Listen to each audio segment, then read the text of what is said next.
26일 사순절 새벽예배에 오신 여러분을 환영하고 축복합니다. 오늘 우리가 함께 살펴볼 하나님의 말씀은 요한복음 19장 28절에서 37절의 말씀입니다. 한 절씩 교독하도록 하겠습니다.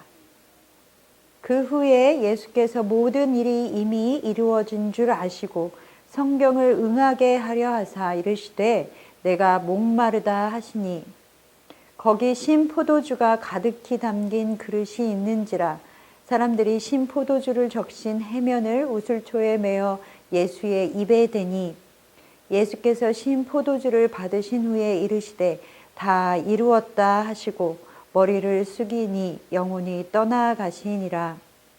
이날은 준비일이라. 유대인들은 그 안식일이 큰 날이므로 그 안식일에 시체들을 십자가에 두지 아니하려 하여 빌라도에게 그들의 다리를 꺾어 시체를 치워달라 하니 군인들이 가서 예수와 함께 못 박힌 첫째 사람과 또 그 다른 사람의 다리를 꺾고 예수께 이르러서는 이미 죽으신 것을 보고 다리를 꺾지 아니하고 그중 한 군인이 창으로 옆구리를 찌르니 곧 피와 물이 나오더라. 이를 본 자가 증언하였으니 그 증언이 참이라. 그가 자기의 말하는 것이 참인 줄 알고 너희로 믿게 하려 함이니라. 이 일이 일어난 것은 그 뼈가 하나도 꺾이지 아니하리라 한 성경을 응하게 하려 함이라. 또 다른 성경에 그들이 그 찌른 자를 보리라 하였느니라. 아멘. 오늘 본문은 그 후에라는 말씀으로 시작하고 있습니다. 예수님께서는 십자가를 지시고 골고다를 올라가셨습니다.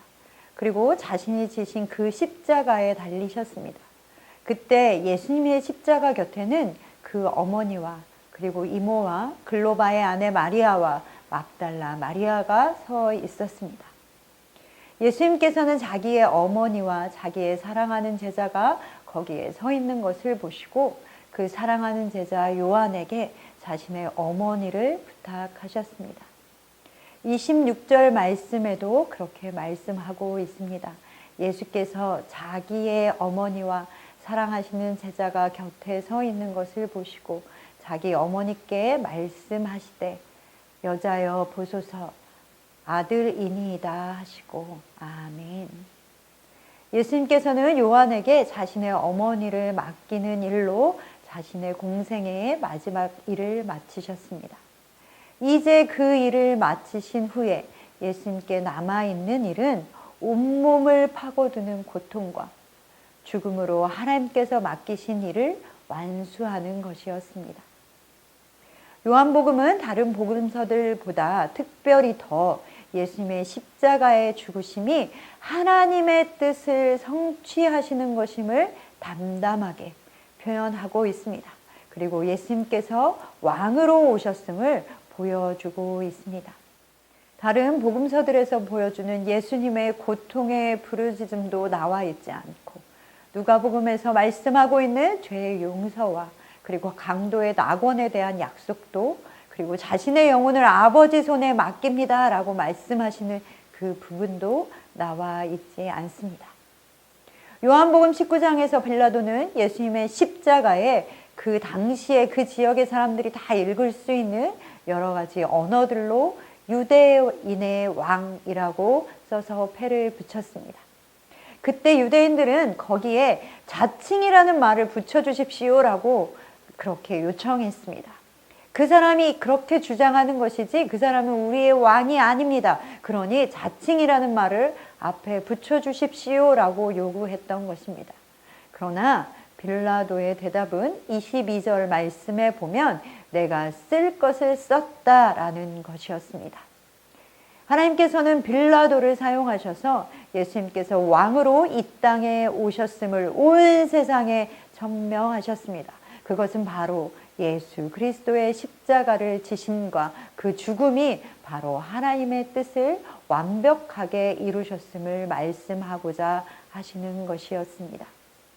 그렇기에 예수님께서는 공생애의 마지막 일을 마치시고 28절에 이렇게 말씀하고 있습니다.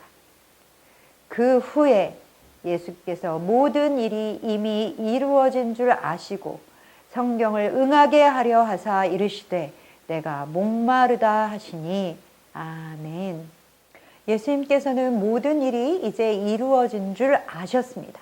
그리고 성경에 예언된 대로 그 말씀을 응하게 하시려고 내가 목마르다라고 말씀하셨습니다. 그렇게 말씀하시자 사람들은 신 포도주를 예수님의 입에 대어 마시우게 했고, 예수님께서는 마지막으로 다 이루었다라고 말씀하시고 돌아가셨습니다. 예수님께서는 십자가의 죽음으로 하나님께서 예수님께 부여하셨던 모든 사명, 즉 모든 사람에게 생명을 주시는 하나님의 사랑을 이루셨습니다. 30절의 말씀을 함께 보겠습니다. 30절의 말씀을 함께 읽어보도록 하겠습니다. 예수께서 신 포도주를 받으신 후에 이르시되 다 이루었다 하시고 머리를 숙이니 영혼이 떠나가시니라. 아멘.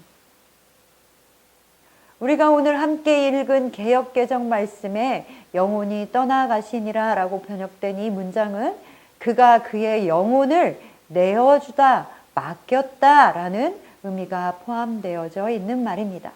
예수님께서는 자신이 능동적으로 자신의 영혼을 내어주셨습니다. 예수님은 누군가에 의해서 자신의 생명이 넘겨진 것이 아니라 스스로 자신의 영혼을 넘겨주셨습니다. 주 예수님께서는 자신의 영혼을 하나님의 손에 맡기신 것입니다. 빌라도와 로마 군인들 그리고 유대인들도 자신들이 인식하든지 또한 인식하지 못하든지 하나님의 구속사 가운데 있었던 것입니다. 가룟 유다가 예수님을 넘겨준 것이 아니고 빌라도와 로마 군인들과 유대인들이 예수님을 죽인 것이 아니라 하나님의 뜻 가운데 예수님은 자신이 스스로 하나님의 뜻을 완성하시는, 다 이루시는 그 길을 가셨습니다. 요한복음 4장 34절의 말씀에는 예수님께서는 자신의 양식이 하나님의 뜻을 행하며 그것을 온전히 이루는 것이라고 말씀하셨습니다. 그렇게 예수님의 영혼이 떠나가신 후에 벌어진 그 모든 일도 하나님의 뜻과 성경의 말씀을 그대로 이루는 일이었습니다. 로마 사람들은 보통 중죄인을 십자가에 처형하면 극도의 고통을 느끼게 하기 위해서 십자가에 오래오래 놔두고 있었습니다.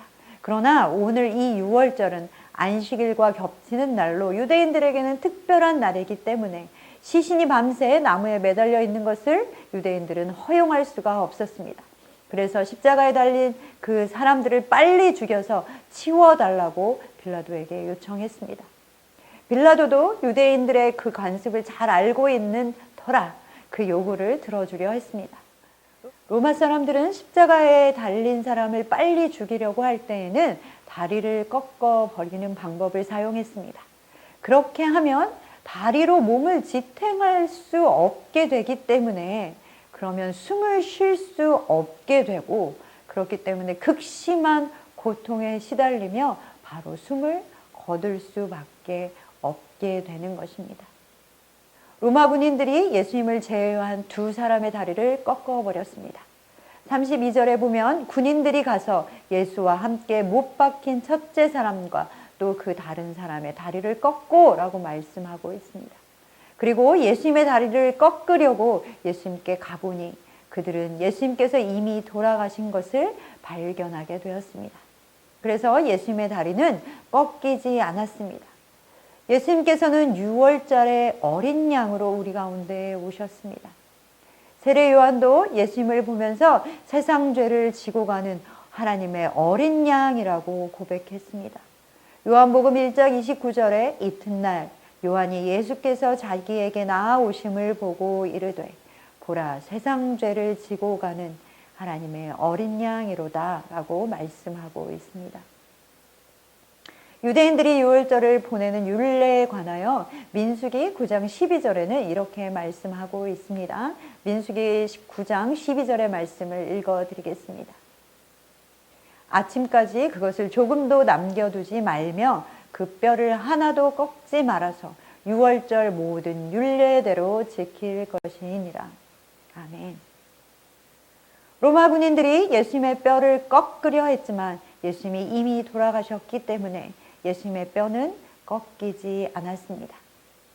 예수님의 뼈가 꺾이지 않았다는 것은 예수님께서 바로 6월절의 어린 양이심을 보여주는 사건이며 그것을 증거하는 것이며 구약의 예언의 성취인 것입니다. 예수님께서는 세상의 모든 죄를 지고 십자가에 오르셨습니다. 그 십자가에서 죽으심으로 우리의 모든 죄값을 치르시고 그것으로 말미암아 우리의 죄를 완전히 사하여 주셨습니다. 그것으로 우리는 그리고 그것을 믿는 모든 자들은 영생을 얻었습니다. 그렇기에 이제 우리는 더 이상 죄의 노예가 아닌 것입니다. 우리는 죽임당하신 예수님 안에서 참 자유를 누릴 수 있습니다. 사랑하는 성도 여러분, 십자가를 지심으로 우리를 죄에서 자유하게 하신 예수님께 감사하며 나아가십시다.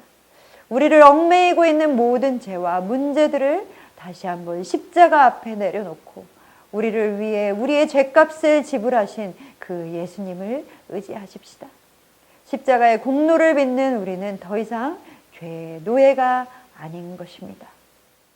예수님의 뼈가 꺾임을 당하지 않으셨을 뿐 아니라 군인들은 예수께서 죽으신 것처럼 보이자 그것을 확실하게 확인하기 위해서 예수님의 옆구리를 창으로 찔렀습니다. 예수님께서는 십자가를 지심으로 물과 피를 쏟으셨습니다. 우리를 위해 자신의 전부를 내어주신 것입니다. 예수님께서 흘리신 그 보혈과 물은 우리의 영적인 가람을 해결하는 생명수가 됩니다. 우리는 예수 그리스도의 보혈로 정결케 되었으며 그 보혈로 영생을 얻었습니다. 요한일서 5장 6절의 말씀은 이렇게 말씀하고 있습니다. 이는 물과 피로 임하신 이시니 곧 예수 그리스도시라. 물로만 아니요 물과 피로 임하셨고 증언하는 이는 성령이시니 성령은 진리니라. 아멘. 그리고 물과 피를 흘리신 예수님은 우리에게 성령님을 보내주셨습니다. 십자가에서 우리를 위해 자신의 모든 것을 온전히 내어주신 예수님께 이제는 우리의 삶을 온전히 드려야 할 것입니다. 세상 사람들은 예수님 시대에나 지금에나 예수님의 십자가를 이해할 수 없습니다. 세상 사람들에게는 이 십자가가 어리석어 보이고 수치스러운 것입니다. 그러나 스스로 자신을 내어주심으로 십자가에서 죽으신 그 십자가는 우리에게는 은혜인 것입니다. 십자가에서 모든 것을 내어주심으로 우리에게 영생과 자유함과 성령을 주셨습니다. 오늘도 십자가의 은혜를 감사하며 부끄러움이 아니라 십자가를 자랑하시는 여러분 되시기를 소망합니다. 전창의 모든 가족 여러분, 세상이 깨달을 수 없는 그 십자가의 비밀을, 그 진리를 깨닫는 여러분 되시기를 소망합니다.